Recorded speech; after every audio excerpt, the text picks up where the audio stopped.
Seven qualities that Allah loves. Tawbah, repentance.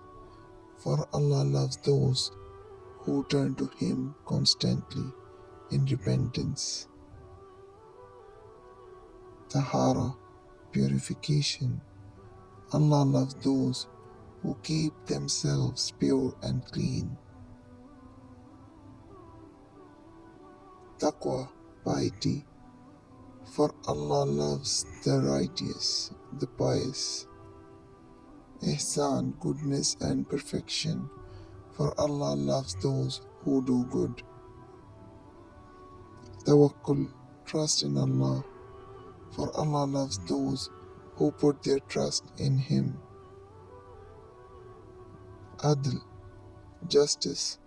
For Allah loves those who judge in equality. For Allah loves those who are fair and just. Sabr, patience. And Allah loves those who are firm and steadfast. As-Sabirin, the patient.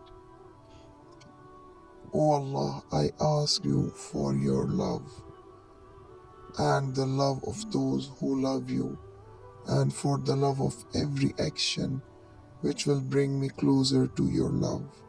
Ameen.